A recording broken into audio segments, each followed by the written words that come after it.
सरस्वती शिक्षा समिति द्वारा संचालित ऑनलाइन शिक्षण सत्र 2020-21 में सभी भैया बहनों का हार्दिक स्वागत, अभिनंदन।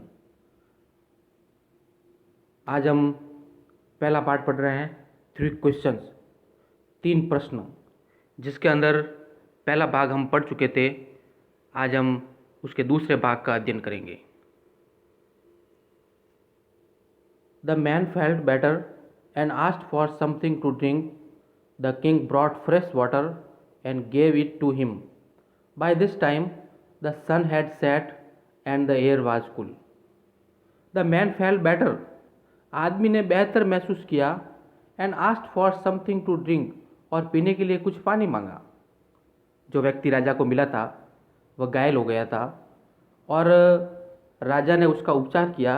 उसके बाद उसने थोड़ा बेहतर महसूस किया और पीने के लिए कुछ पानी मांगा। The king brought fresh water, राजा ताज़ा पानी लेके आए। And gave it to him, और उस व्यक्ति को दे दिया। बाय दिस टाइम, इस समय तक, द सन हैड सेट, सूर्य अस्त हो चुका था, दिन बीत चुका था, सूर्य अस्ताचल में जा चुका था।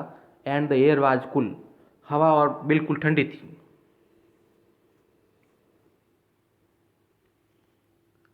The king, with the hermit's help, carried the wounded man into the hut and laid him on the bed. The man closed his eyes and lay quiet. The king, tired by this walk and the work he had done, lay down on the floor and slept through the night. The king, with the hermit's help, carried the wounded man into the hut. राजा उस बादशाह की मदद से घायल व्यक्ति को एक झोपड़ी में लेकर के आए। And led him on the bed, और उस घायल व्यक्ति को बिस्तर पर लेटा दिया। The man close his eyes, उस व्यक्ति ने अपनी आंखें बंद कर ली। एंड ले क्वाइट, और चुपचाप लेट गया।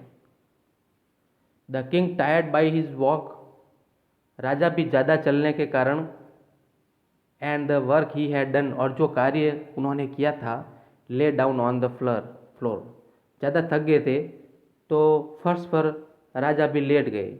And slept through the night, और रात भर सोते रहे। गहरी नींद आ गई राजा को और वह रात भर फर्श पर सोते रहे।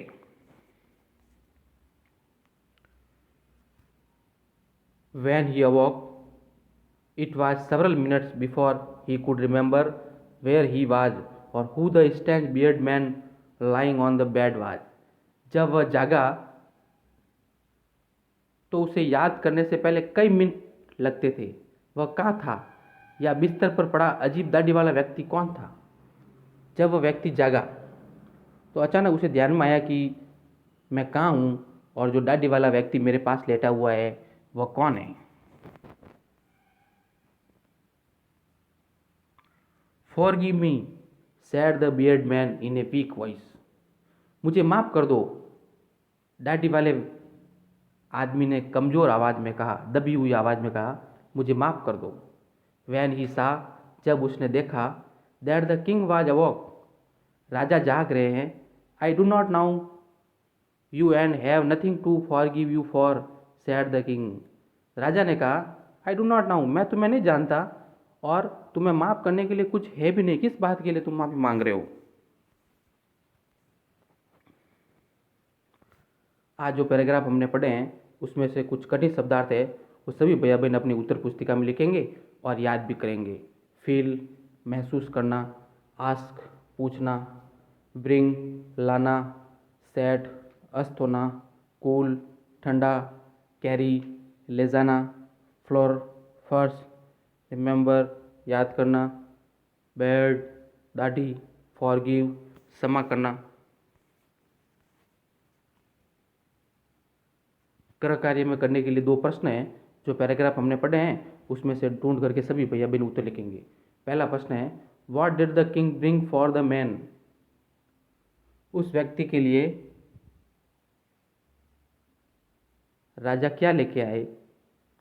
Who said that forgive me, किसने कहा मुझे माफ़ कर दीजिए। इन दोनों प्रश्नों के उत्तर सभी भैया बहन ढूंढ के लिखेंगे। धन्यवाद।